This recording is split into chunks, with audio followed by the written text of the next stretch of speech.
देखिए आज इसमें जो है हम मैट्रिक्स करेंगे। मैट्रिक्स क्या होता है? Two dimensional array. जावा में इससे पहले हमने एरेस पढ़ा है। एरेस जो है हमारे पास मल्टीपल डाटा स्टोर करता है। सेकंड इसका पार्ट है मैट्रिक्स, जिसमें हम जो है डाटा को रो कॉलम्स में यूज़ कर सकते हैं। सपोज़ करो आपने इस तरह से डाटा को एक टेबल की फॉर्म में शो करना है, तो हम उसके लिए मैट्रिक्स का यूज़ करते हैं। टू डायमेंशनल एरे भी इसको बोलते हैं। जावा जो है टू डायमेंशन से ज़्यादा सपोर्ट नहीं करता, मल्टी डायमेंशन सपोर्ट नहीं करता। सी प्लस प्लस के अंदर हम वो चीज़ कर सकते हैं। तो यहाँ पे हमारे पास ये आ रहा है कि आपने मैट्रिक्स कैसे बनाना है। जैसे सपोज़ करो हमें डाटा को इस तरह से टेबल की फॉर्म में देना है, तो हम जब एरेस को यहाँ इम्प्लीमेंट करेंगे मैट्रिक्स की फॉर्म में, तो आपको इसको दो चीज़ें प्रोवाइड करनी है, जिसमें फ़र्स्ट में आपने रोज़ देना है और सेकंड जो है कॉलम स्पेसिफाई करना है। ये जो है एक मैट्रिक्स है। इस मैट्रिक्स के अंदर हमने एक्स और वाई दो वेरिएबल यहाँ पास किए हैं, पैरामीटर पास किए हैं। एक्स जो है इसको डायमेंशन दे रहा है 2, मीन्स फर्स्ट जो है हमारा रोज़ होगा और सेकंड वाला जो है वो कॉलम्स होगा।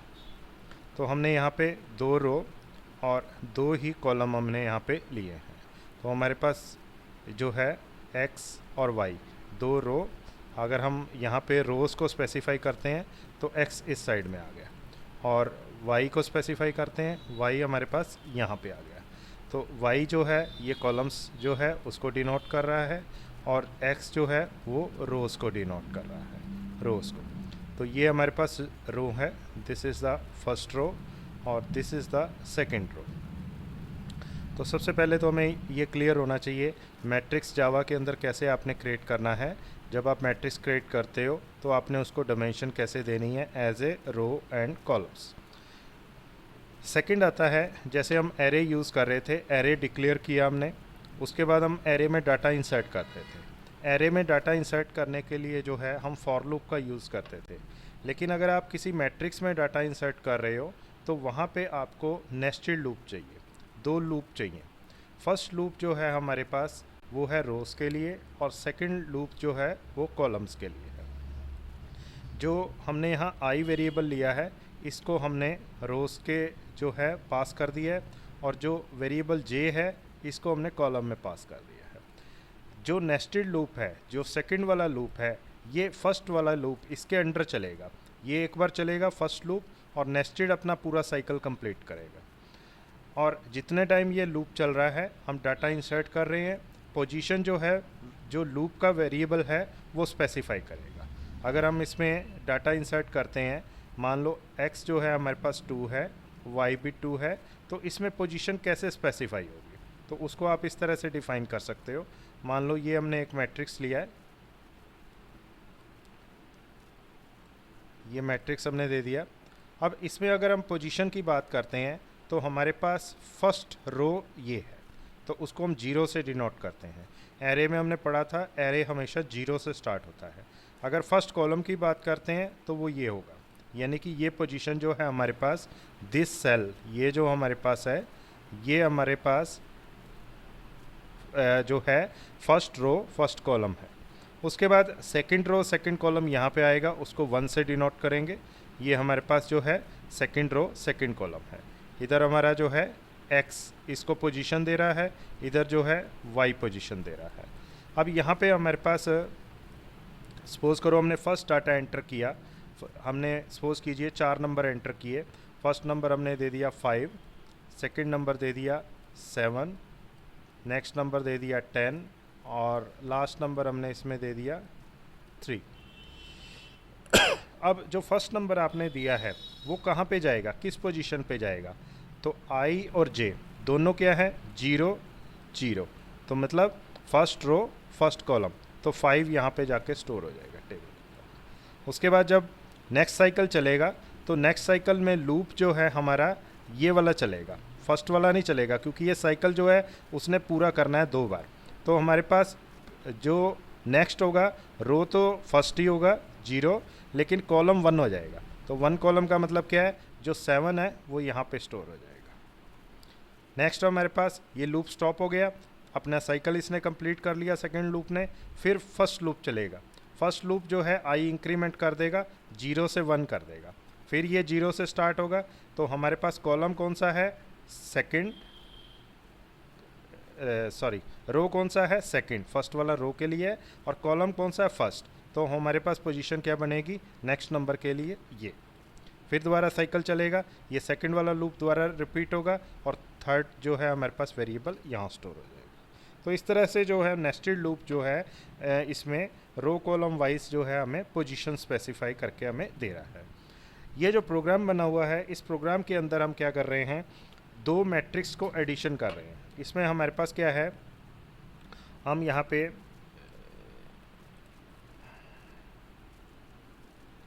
दो मैट्रिक्स को ऐड करेंगे। उसमें क्या है, हमने मैट्रिक्स ए लिया, इसके अंदर हमने कुछ डाटा एंटर किया,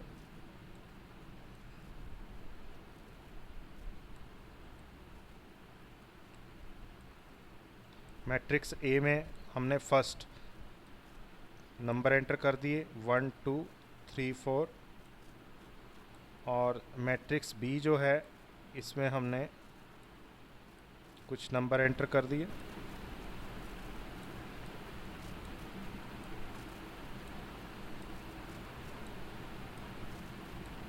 5 6 7 8। ये हमने इसमें मैट्रिक्स जो है तैयार कर दिया। अब हमें यहाँ पे एक मैट्रिक्स सी लेना है, जिसके अंदर इनका एडिशन हमें शो करना है, इनका एडिशन हमें शो करना है। एडिशन कैसे आएगा, हमारे पास 1 + 5, यानी कि इधर से 1 आ गया, इधर से 5 आ गया, 6 हो गया, यहाँ 6 आ जाएगा। नेक्स्ट नंबर आ जाएगा 2 + 6, 2 + 6, तो इसमें हमारे पास आ जाएगा 8। नेक्स्ट आ गया 3 + 7, 3 + 7, यहाँ आ जाएगा 10, और इधर आ जाएगा 4 + 8, ये हमारे पास आ जाएगा 12। तो ये चीज़ हमें कवर करनी है। तो यहाँ पे हमने प्रोग्राम जो बनाना है उसमें दो मैट्रिक्स तो हम लेंगे जिनमें डाटा हमें इनपुट करना है, मैट्रिक्स ए और मैट्रिक्स बी, और थर्ड मैट्रिक्स लेंगे जिसमें हमने एडिशन करके देना है। इसमें हम एडिशन भी कर सकते हैं, मल्टीप्लाई भी कर सकते हैं, वो सारी जो है इम्प्लीमेंटेशन हमने इसमें कवर करनी है। अब इस प्रोग्राम के अंदर जो है हम यही चीज़ इम्प्लीमेंट कर रहे हैं। यहाँ पे सबसे पहले हमने 3 मैट्रिक्स लिए, मैट्रिक्स ए, बी और सी। ये कंटेनर का काम करेंगे। ये तीनों जो मैट्रिक्स हैं हमारे पास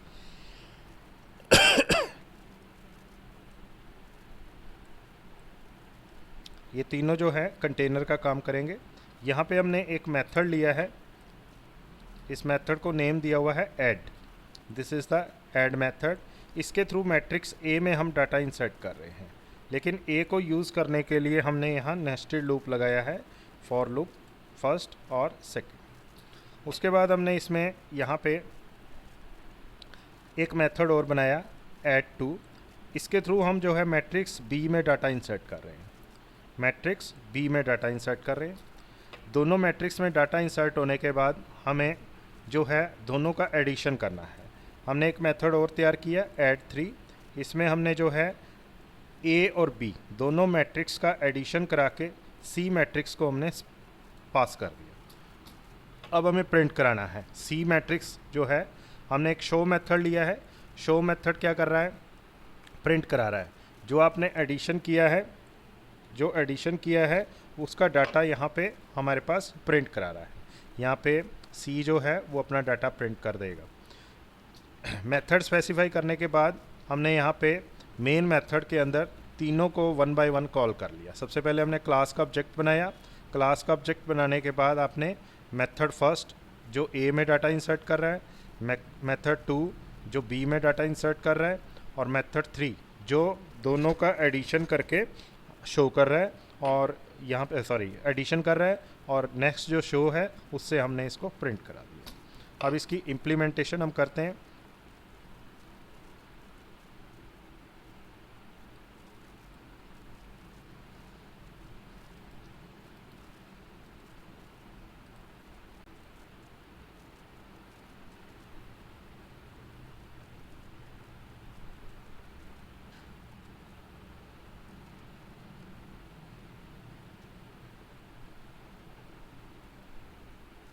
आसान है सर वैसे मैट्रिक्स वाला। नहीं, मैट्रिक्स अभी ये हम इनिशियल स्टेज पे कर रहे हैं ना।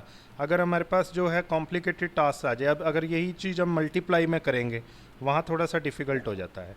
और इसमें कई फार्मूले और लगाते हैं, जैसे लेटर ऑन हम जो है इसमें सॉर्टिंग करना चाहते हैं एरे में, या और कई चीज़ें करना चाहते हैं। वहाँ फिर हमें ये बेस कंसेप्ट क्लियर होगा तो बाकी चीज़ें हमें लॉजिक समझ आ जाते हैं। टफ तो वैसे कुछ भी नहीं होता प्रोग्रामिंग में, अगर स्टेप बाय स्टेप आप लर्न करते हो तो टफ नहीं होता। मुश्किल तब होता है अगर आप उसको स्टेप बाय स्टेप लर्न नहीं करते। तो मैं इसीलिए आपको ये इतना डिटेल में कराता हूँ कि बेस जो है आपका बन जाए। वैसे तो ये सी प्लस प्लस में सारा आता है, जो मैट्रिक्स वगैरह है उसमें इम्प्लीमेंटेशन होता है।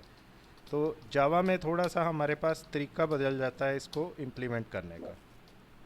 सी के एग्जाम में आया था सर ये कि मल्टीप्लाई वाला ही आया था हाँ, मैट्रिक्स का क्वेश्चन। मल्टीप्लाई वाला बहुत इंपॉर्टेंट है। मल्टीप्लाई वाला थोड़ा सा उसमें चेंज है। एडिशन वाला तो बड़ा सिंपल है। कई बार इसमें एग्ज़ाम में डायरेक्ट प्रोग्राम की जगह एल्गोरिदम दे देते हैं। एल्गोरिदम में फिर आपको ये है कि अगर प्रोग्राम आता है तो उसके स्टेप आप इजीली लिख सकते हो एल्गोरिदम में।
अब ये हमारे से डिमांड कर रहा है enter data for first matrix.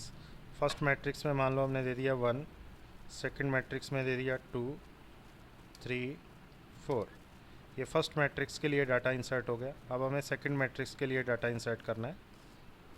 5, 6, 7, 8। ये देखिए हमारे पास आउटपुट इसमें आ गया। दिस इज़ द 6, 8, 10 और 12। सबसे पहले एडिशन हुआ है 1 और 5 का, जो हमें यहाँ पे 6 दे रहा है। उसके बाद एडिशन हुआ है 2 और 6 का, जो हमें 8 दे रहा है। उसके बाद एडिशन हुआ है 3 और 7 का, ये एडिशन हमें दे रहा है 10 का। और फिर 4 एंड 8 का, जो हमें 12 यहाँ पे शो करके दे रहा है। तो क्लियर हुआ है या नहीं ये चीज़? हो गया, क्लियर हो गया सर। ठीक है। अब हम नेक्स्ट मूव करते हैं। हमारे पास इसमें मल्टीप्लाई वाला जो है वो नेट से आप देख लेना। मल्टीप्लाई वाला बड़ा इंपॉर्टेंट है। अगर नहीं क्लियर होगा तो मैं आपको जो है वो करवा दूंगा। मल्टीप्लिकेशन वाला इसमें दिया नहीं हुआ नोट्स के अंदर, तो उसका जो है बड़ा इंपॉर्टेंट क्वेश्चन है। अब हमारे पास नेक्स्ट इसमें इम्प्लीमेंट जो होता है वो है डायनेमिक एरे। डायनेमिक एरे हमारे पास क्या होते हैं, क्योंकि जावा के अंदर और बड़े टॉपिक आ जाते हैं, मतलब इसमें ये नोट्स ऐसे हिसाब से बने हैं कि जिसमें कुछ चीज़ें ऐसे मान के चल रहा है कि बच्चे को सी या सी प्लस प्लस की हुई है उसमें पढ़ा हुआ है, तो जावा के अपने जो टॉपिक्स हैं उस पर ज़्यादा फिर फोकस आ जाता है। डायनेमिक एरे हमारे पास क्या होता है, आपको लास्ट टाइम मैंने बताया था स्टैटिक एरे। स्टैटिक एरे और डायनेमिक एरे दोनों में डिफरेंस क्या है। स्टैटिक एरे वो होते हैं जिसके अंदर हम लेंथ नहीं चेंज कर सकते, डाटा की लेंथ जो है वो फिक्स रहती है जब आपका प्रोग्राम एग्जीक्यूट करता है। जैसे सपोज करो आप एक सिंपल एरे लेते हो तो आपके पास वो स्टैटिक एरे होता है। मान लो हमने यहाँ पे एक एरे लिया ए, ये हमने एरे को डिक्लेयर किया और यहाँ पे हम उसको मेमोरी एलोकेट करते हैं न्यू, और यहाँ पे हम उसको जो है डायमेंशन स्पेसिफाई करते हैं। दिस डायमेंशन इज़, सपोज करो हमने यहाँ पे 2 दे दिया, दिस डायमेंशन इज़ 2। अब ये जो हमारे पास एरे है this is the static. Static का मतलब क्या है, आप इसमें मैक्सिमम 2 वेरिएबल्स का डाटा देते हो। अगर सपोज करो मैं 20 ले लेता हूँ, मेरे को डाटा की लेंथ पता ही नहीं है कितनी आएगी, तो हमारे पास डाटा आया सपोज करो 5 वेरिएबल्स का, तो बाकी के जो 15 है जो आपने मेमोरी ली है वो वेस्टेज ऑफ मेमोरी हो जाएगी।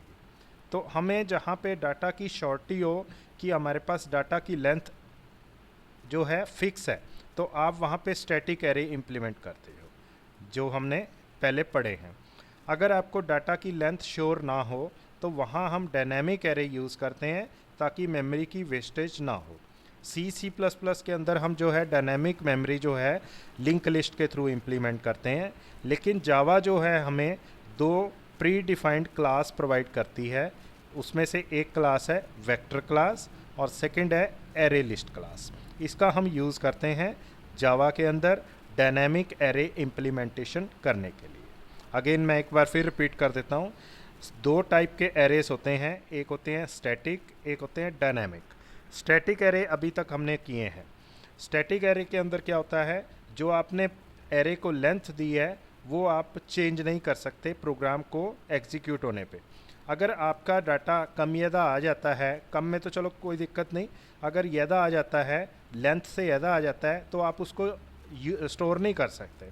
तो वहाँ पे हमें जो है डायनेमिक एरे की इम्प्लीमेंटेशन करनी है।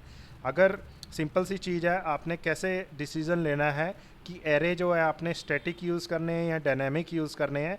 अगर आपको डाटा की लेंथ फिक्स पता है, मान लो आपको दिया गया कि आपने एक स्कूल्स का जो है ऑनलाइन रिकॉर्ड बनाना है, उसके अंदर आपको स्कूल के स्टूडेंट की लेंथ जो है वो काउंटिंग बता दी कि मैक्सिमम हमारे पास 1000 स्टूडेंट है, ठीक है, हमें पता है हम वहाँ एरे की इम्प्लीमेंटेशन कर सकते हैं। अगर सपोज करो स्कूल कहता है जी पता नहीं, हमें कम भी हो सकते हैं, नया साल है, नया सेशन है, 1000 भी हो सकते हैं, 2000 भी हो सकते हैं, 1500 भी हो सकते हैं, हो सकता है कि 500 रह जाए, जैसे आजकल कोरोना करके जो है स्कूल ही नहीं बच्चे जा रहे। तो आप उसमें क्या करोगे, आपको पता ही नहीं है डाटा की लेंथ क्या है, तो वहाँ पे हम डायनेमिक एरे को है जो इम्प्लीमेंट करेंगे। तो ये कंसेप्ट जो है हम अब पढ़ने जा रहे हैं, इसके बारे में बड़ा इंपॉर्टेंट कंसेप्ट है। इसमें सबसे पहले इसमें आ रहा है in C and C plus plus we use link list to implement dynamic array. C और सी प्लस प्लस में हमने लिंक लिस्ट को जो है यूज़ किया है डायनेमिक एरे में। जावा के अंदर हमारे पास क्या है, Java provide a vector class to implement dynamic array. तो सबसे पहले आपको स्टैटिक और डायनेमिक एरे का कंसेप्ट क्लियर होना चाहिए। उसके बाद जावा के अंदर डायनेमिक एरे कैसे आप इम्प्लीमेंट कर सकते हो वो चीज़ आपको पता होनी चाहिए, जिसमें वेक्टर क्लास जो है फर्स्ट आती है। Vector class contain in the Java dot यूटिल package. यूटिल package से ऑलरेडी हम जो है स्कैनर क्लास यूज़ कर रहे हैं जो हमारे पास इनपुट मेथड हमें प्रोवाइड करती है। इसी तरह वेक्टर क्लास जो है that is also located in the util package. Fourth है to create dynamic array we can use vector and array list. अब इन दोनों में डिफरेंस है, डायनेमिक एरे में तो दोनों यूज़ होती हैं, वेक्टर क्लास हम जो है उसको भी यूज़ कर सकते हैं, एरे जो लिस्ट है उसको भी हम यूज़ कर सकते हैं। बट एक हमारे पास कंसेप्ट आता है सिंक्रोनाइजेशन, वो आपको नेक्स्ट आगे चैप्टर आएंगे उसमें आएगा। सिंक्रोनाइजेशन हमारे पास जो है वेक्टर क्लास में पॉसिबल है और एरे लिस्ट में पॉसिबल नहीं होती। सिंक्रोनाइजेशन एक प्रोसेस होती है, जब तक एक टास्क कंप्लीट नहीं होता नेक्स्ट टास्क जो है वो एग्जीक्यूशन में नहीं आएगा। जैसे आप रेलवे की टिकट बुक करते हो, तो रेलवे की टिकट मान लो लास्ट टिकट है, 2 यूज़र हैं 3 यूज़र हैं एक टाइम में, तो जिसने मिली सेकेंड का उसमें डिफरेंस होता है, जिस यूज़र का पहले उसमें लॉगिन चल रहा है वही जो है उसको टिकट शो करेगा और बाकियों को वो शो नहीं करेगा। नहीं तो अगर सिंक्रोनाइजेशन प्रोसेस ना लगाओ तो उसमें क्या होगा, शो तीनों को करेगा लेकिन जिसका पहले हिट हो गया उसको जो है वो रिजर्वेशन प्रोवाइड करा देगा। तो वहाँ पे सिंक्रोनाइजेशन कंसेप्ट हम यूज़ करते हैं। फिफ्थ है vector provide the capability of array like data structure that can resize themselves dynamically. Sixth है recall that class array list behavior and capability are similar to those of class except vector except the array list do not provide। ये देखिए अभी जो मैं आपको synchronisation word बता रहा था ये वही है, synchronization by default. Array list के अंदर सिंक्रोनाइजेशन जो है इम्प्लीमेंट नहीं होता, और जो हमारे पास दूसरा है वेक्टर में उसमें इम्प्लीमेंट हम कर सकते हैं। ये लेटर ऑन कभी आप किसी कंपनी का कॉरपोरेट लेवल पे इंटरव्यू फेस करोगे या वहाँ कंपटीशन एग्ज़ाम दोगे तो इस टाइप के क्वेश्चन बड़े आते हैं, तो जिन्होंने डीपली किया होता है वो इसको कैच कर जाते हैं। मान लो उन्होंने वेक्टर और एरे लिस्ट में पूछ लिया कि सिंक्रोनाइजेशन किस में इम्प्लीमेंट होती है, तो आप उसमें वेक्टर क्लास बोलोगे। डायनामिक एरे जावा में इम्प्लीमेंट किसके थ्रू होता है, वेक्टर के थ्रू, एरे लिस्ट दोनों आप उसमें दे सकते हो। We cover class vector here primarily because it is super class of class stack. तो इसके बारे में जो है अब हम इसको यूज़ करते हैं। जब आप वेक्टर क्लास यूज़ करते हो तो आप इसका जो कंस्ट्रक्टर बनाते हो उस विदाउट पैरामीटर, 1 पैरामीटर और 2 पैरामीटर के साथ देते हो। जो 2 पैरामीटर वाला है इसमें आप साइज और इंक्रीमेंट, कितना इंक्रीमेंट आपने करना है वो चीज़ हम इसको दे सकते हैं। अब इसको हम एक एग्जांपल से समझते हैं कैसे हमें इसको वेक्टर क्लास को इम्प्लीमेंट करना है। यहाँ पे हमने यूटिल पैकेज लिया है, ये यूटिल पैकेज जो हमने लिया है that is for vector class. Vector हमारे पास प्री डिफाइंड क्लास है, इसका हमने एक ऑब्जेक्ट बनाया है v, और यहाँ पे हमने इसको कंस्ट्रक्टर दिया है विदाउट पैरामीटर। अब इस क्लास के अंदर एक टाइप से प्री डिफाइंड एरे है जिसको हमें लेंथ स्पेसिफाई करने की ज़रूरत नहीं है। ये लेंथ अपने आप जो है इंक्रीमेंट करता जाएगा, डिक्रीमेंट करता जाएगा अकॉर्डिंग टू डाटा साइज। आप इसको जैसे जैसे डाटा प्रोवाइड करोगे इसकी लेंथ जो है वो इंक्रीमेंट होती जाएगी। जैसे डाटा इसमें से डिलीट, आप डिलीट भी कर सकते हो इसमें तो इसकी लेंथ जो है कम होती जाएगी। प्लस वेक्टर क्लास जो है डायनामिक एरे इम्प्लीमेंट तो करती है, इसमें एक फीचर और हमें आती है कि हम मल्टीपल टाइप का डाटा स्टोर कर सकते हैं। जैसे एरे में हमने स्टैटिक एरे में पढ़ा था, हमारे पास data should be similar type, यहाँ सारा इंटीजर होगा या सारा फ्लोट होगा, आप मिक्स नहीं कर सकते इंटीजर और फ्लोट को। लेकिन डायनामिक एरे जो है उसके अंदर आप जो है मल्टीपल टाइप का डाटा स्टोर कर सकते हो। अब यहाँ हमने एक इंटीजर वेरिएबल लिया है i, जिसको हमने डाटा दे दिया, एक फ्लोट वेरिएबल लिया है उसको हमने कुछ डाटा दे दिया, एक हमने स्ट्रिंग वेरिएबल दिया है। 3 वेरिएबल है i, a और स्ट्रिंग, एक में इंटीजर डाटा है, एक में फ्लोट है, एक में स्ट्रिंग डाटा है। अब तीनों डाटा को हमने डायनामिक एरे के अंदर स्टोर करना है, तो हमने यहाँ पे एक ऐड मेथड लिया है। This is the library function, pre defined function in the यूटिल class, जो एरे में, डायनामिक एरे में वेक्टर क्लास में डाटा इंसर्ट करने के लिए हम यूज़ करते हैं। वी हमारा जो है this is the object of the vector class. Add I एक वेरिएबल है इंटीजर, ये हमारे पास जो है 10 ये डाटा एरे में स्टोर हो गया। सेकेंड टाइम जब आप कॉल कर रहे हो मेथड को, उसमें आपने ए पास किया हुआ है। ए क्या कर रहा है, जो आपने फ्लोट डाटा दिया है 3.45 वो उसमें स्टोर कर रहा है। थर्ड आपने क्या दिया है, स्ट्रिंग दिया है, स्ट्रिंग में जो भी आपने डाटा दिया है वो यहाँ पे स्टोर हो जाएगा। अब हमें पता कैसे लगेगा कि ये एरे के अंदर डाटा स्टोर हुआ है, वेक्टर क्लास में स्टोर हुआ है, तो हमने यहाँ पे ऑब्जेक्ट को प्रिंट कराना है। जब आप इस ऑब्जेक्ट को प्रिंट कराओगे तो आपको ये सारा डाटा जो यहाँ पे आपने इंसर्ट किया है वो यहाँ पे शो करेगा 1। अब मैंने साइज देखना है कि मेरे जो वेक्टर क्लास है, डायनामिक एरे है, उसका साइज कितना है, तो हमने ऑब्जेक्ट के साथ साइज मेथड लेना है। ये भी हमारे पास प्री डिफाइंड मेथड है साइज। ये क्या करेगा, आपको साइज दे देगा। कितना साइज दे देगा, वी हैव 3 एलिमेंट, 3 एलिमेंट्स हैं तो साइज जो है इसका 3 प्रोवाइड हमें कर देगा। अगर हम यहाँ नीचे आउटपुट में देखें तो देखिए यहाँ पे आपको ये शो कर रहा है। फर्स्ट जो हमने यहाँ पे ऑब्जेक्ट को प्रिंट कराया है उसने डाटा को शो किया है, इंटीजर, फ्लोट और स्ट्रिंग, और ये जो 3 है ये साइज शो कर रहा है। अब हमने नेक्स्ट क्या किया है इसके अंदर, नेक्स्ट हमने इसमें यहाँ पे एक इंटीजर वेरिएबल और ले लिया, एक इंटीजर वेरिएबल और ले लिया और इसको भी हमने ऐड करा दिया। अब सिंपल एरे में, स्टैटिक एरे में तो आप दोबारा डाटा दे ही नहीं सकते क्योंकि एक बार जो आपने लेंथ दे दी वही फिक्स हो जाएगी, लेकिन इसमें हमारे पास चेंज हो गया। हमने जब दोबारा प्रिंट किया तो देखिए उसने पहले वाले डाटा के साथ 7 को भी जोड़ दिया, और जब आप साइज उसका शो कर रहे हो तो साइज उसने 3 की जगह 4 दे दिया। तो यहाँ पे हम जो है इसको डिफाइन कर सकते हैं, this is the dynamic array implementation. हमने यहाँ पे डायनेमिक एरे जो है इम्प्लीमेंटेशन किया है। तो ये हमारे पास जो है स्टैटिक और डायनेमिक का जो है डिफरेंस यहाँ से हमें क्लियर होता है। अब इसको हम जो है इम्प्लीमेंट करके देखते हैं इस चीज़ को।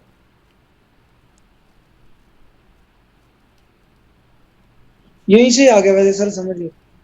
हो गया क्लियर? चलो ऐसा हाँ होता हो है। गया सर। हाँ एक मिनट, कई बार ना कुछ प्रोग्राम चलाते कुछ आइडिया आ जाता है माइंड में, मैं इसलिए चला रहा हूँ, कोई उसमें एक्सप्लेन करना हो ना।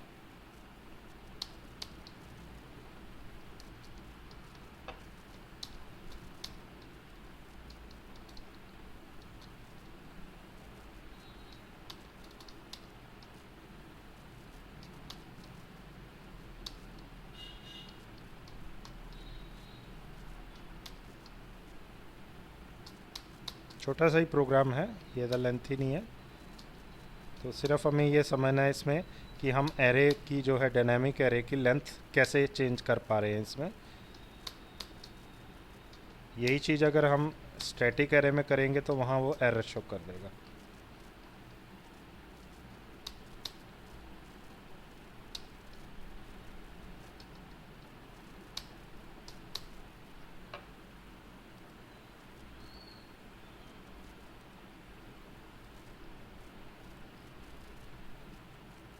वो ऊपर स्टैटिक।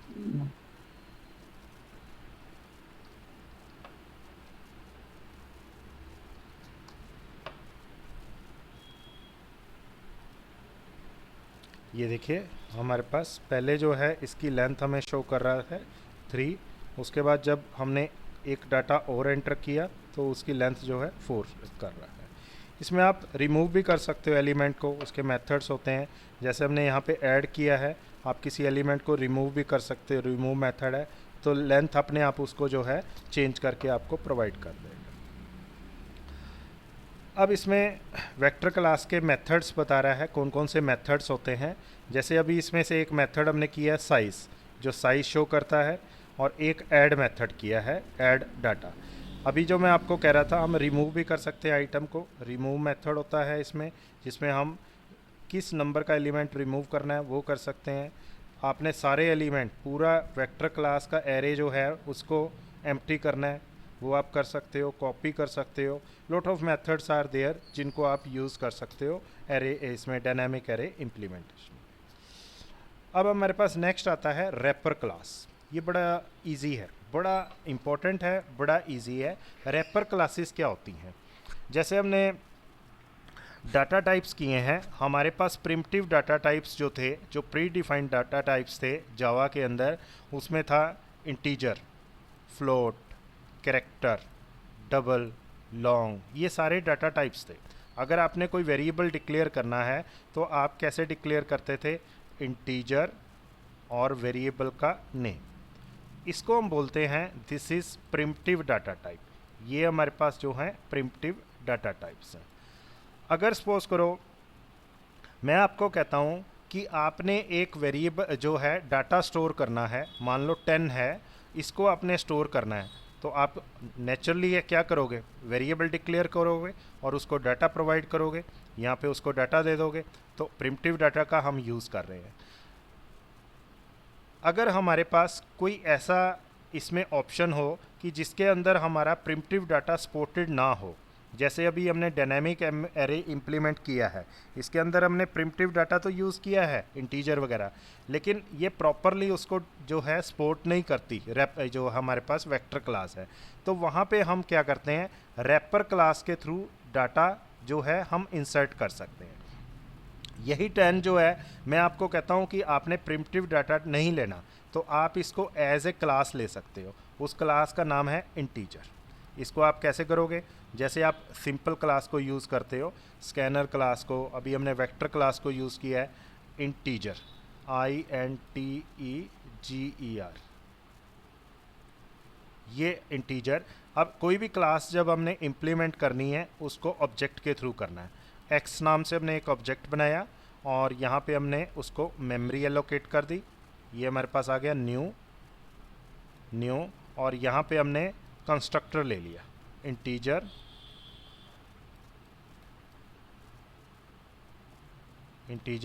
और ये हमने ब्रेसिस इसमें कंस्ट्रक्टर में पास कर दी। अब इसका बेनिफिट क्या है, जो एक्स हमारे पास ऑब्जेक्ट है क्लास का, इसको हम यहाँ पे डाटा दे सकते हैं। लेकिन ये चीज़ जो है हमारे पास C++ में नहीं होती, ये जावा में हमारे पास प्रोवाइडेड होती है। जावा के अंदर आप इसको यूज़ कर सकते हो। जावा के अंदर हमारे पास जो है रैपर क्लास होती है, एज ए डाटा टाइप्स हम इसको यूज़ कर सकते हैं। जैसे हमारे पास C++ और जावा में प्रिमिटिव डाटा हमने पढ़े हैं, इंटीजर, फ्लोट, कैरेक्टर। जावा के अंदर एक एडिशनल हमें क्लासेस दी गई होती हैं जिसमें आप डाटा को स्टोर कर सकते हो। उन क्लासेस को हम बोलते हैं रैपर क्लास। अब क्वेश्चन ये क्रिएट होता है, जब हमारा इससे काम चल रहा है प्रिमिटिव क्लासेस से, तो रैपर क्लास की ज़रूरत हमें क्या है, हम इसको क्यों यूज़ करते हैं।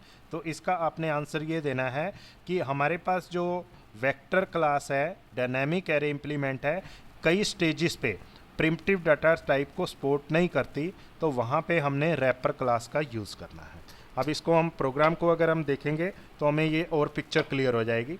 देखिए यहाँ पे इसने इम्प्लीमेंट करके दिखाया है इंटीजर में ए हमने जो है ऑब्जेक्ट बनाया है और इसको हम डाटा प्रोवाइड कर रहे हैं, B, C, D, ये सारे हमारे पास क्या हैं, these are the object of the wrapper class. अगर हम इसको यहाँ पे इम्प्लीमेंट करते हैं, मान लो आपको कहा गया आपने फ्लोट डाटा स्टोर करना है, तो आप कैसे करते हो, सिंपल आप फ्लोट इस तरह से लिखते हो, फ्लोट, और फ्लोट में आप वेरिएबल का नेम ले लेते हो और उसको जो भी आपने डाटा दिया डेसिमल में और एंड में F लगा के हम इस तरह से उसको क्लोज कर देते हैं। तो ये फ्लोट कैपिटल में हो गया सर, ये सर हाँ, फर्स्ट लेटर कैपिटल में हो गया। रैपर क्लास का जो फर्स्ट जो है, इसमें ये डिफरेंस इसने रखा हुआ है, देखो कैपिटल वाला भी कंसेप्ट क्लियर कर लो। जब आप इंटीजर लिखते हो इंट, ये इंट हम स्मॉल में देते हैं। जब आप इसी को रैपर क्लास के थ्रू इम्प्लीमेंट करते हो तो आई कैप्स में होगा और इंटीजर पूरा लिखना है। इसी तरह फ्लोट है, ये फ्लोट है, फ्लोट में F कैप्स में देना है। तो ये जो है बड़े अक्षरों में हमें इसको देना होता है। तो यहाँ पे यही चीज़ इसने फ्लोट में इम्प्लीमेंट की है। फ्लोट में हमारे पास क्या है, रैपर क्लास है।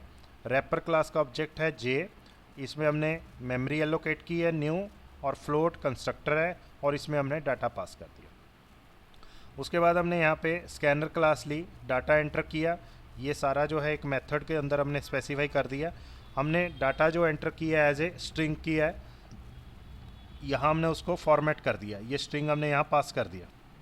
तो उसने क्या किया, आपको कास्टिंग कराया था, कास्टिंग में क्या होता है डाटा टाइप बदलना, तो वो क्या करेगा, उसको फ्लोट में कन्वर्ट कर देगा और इसको यहाँ पे हम प्रिंट कर रहे हैं। मैं थोड़ा सा और इसको इजी करके बना देता हूँ ताकि आपको ये जो है कंसेप्ट क्लियर हो जाए।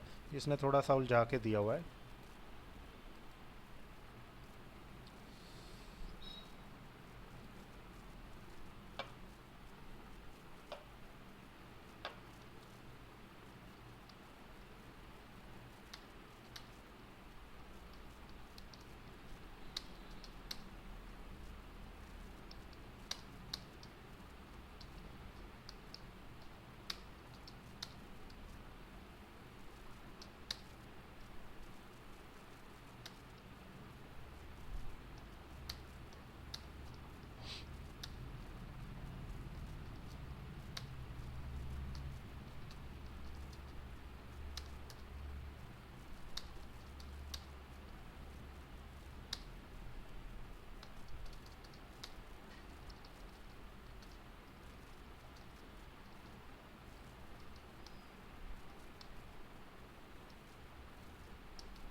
देखिए इसमें हम फ्लोट नंबर एंटर कर रहे हैं, मैंने खाली 5 दिया है तो 0.0 अपने आप वो ले लेगा।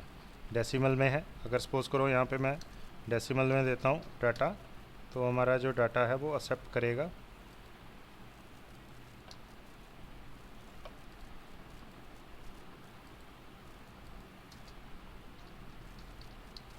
ये डाटा को इस तरह से प्रिंट कर रहा है। मैं थोड़ा सा और सिंपल कर देता हूँ इसमें। इसने मेथड के थ्रू दिया हुआ है, हम सिंपल ले लेते हैं। यहाँ पे मैंने ले लिया, मान लो हमने एक वेरिएबल डिक्लेयर करना है, एक डाटा डिक्लेयर करना है, तो उसको हम जो है कैसे डिक्लेयर करेंगे, ये सारा हम हटा देते हैं, सिंपल कर लेते हैं।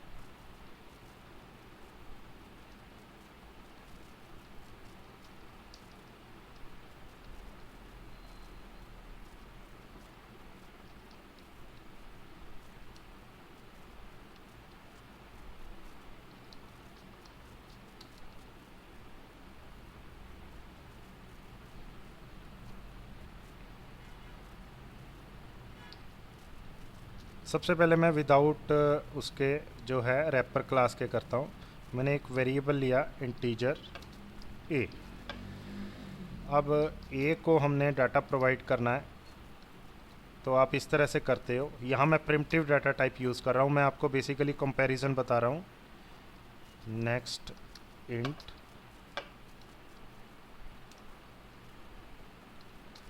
ये ए वेरिएबल में डाटा इंसर्ट हो गया। शो मेथड लिया, इसमें हमने ए को प्रिंट कर दिया। दोनों मेथड नीचे कॉल किए हुए हैं। जो ऐड मेथड है इसके थ्रू आप डाटा इंसर्ट कर रहे हो, शो के थ्रू प्रिंट कर रहे हो।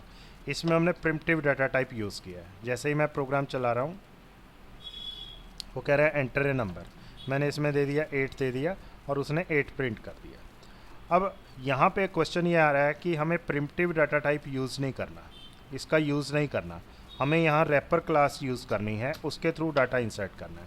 तो आप उसके लिए क्या करोगे, यहाँ पे रैपर क्लास के लिए आप यहाँ दोगे इंटीजर ए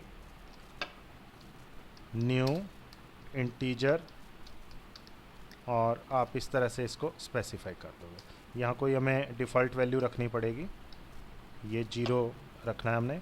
अब ये हमारे पास ए क्या है, ए हमारे पास एक टाइप से ऑब्जेक्ट बन गया, किसका, रैपर क्लास का, जो हम क्या काम करेगा, डाटा स्टोर करेगा।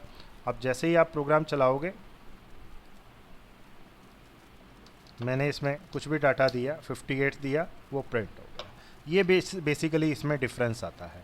इससे पहले वाला जो हमने किया था उसमें प्रिमिटिव के थ्रू हमने डाटा इंसर्ट किया था, अब हम रैपर क्लास के थ्रू जो है डाटा इंसर्ट कर रहे हैं। तो यहाँ यही कंसेप्ट जो है रैपर क्लास का इम्प्लीमेंट करके दिखाया है। इसको आप एक बार स्टडी करोगे आपको क्लियर हो जाएगा, बहुत इजी है, टफ नहीं है। बेसिकली ये सारा कंसेप्ट है जो हम इम्प्लीमेंट करेंगे। Primitive data type, wrapper class. Primitive data type के थ्रू भी हम डाटा स्टोर करते हैं, रैपर क्लास के भी थ्रू करते हैं। रैपर क्लास के थ्रू आपको ये सिंटैक्स यूज़ करने हैं, इनका ऑब्जेक्ट बना के आपने यूज़ करना है, और प्रिमिटिव में डायरेक्ट आप डिक्लेयर करके आइडेंटिफायर का नाम दे सकते हो और उसको डाटा यूज़ कर सकते हो। तो ये एरे की इम्प्लीमेंटेशन थी। तो आई थिंक आपको कुछ आइडिया लग गया होगा इसमें, थोड़ा सा आप और हो देखोगे गया तो सर, क्लियर हो क्लियर। जाएगा। ठीक है, तो आज हम इतना ही करते ठीक। हैं।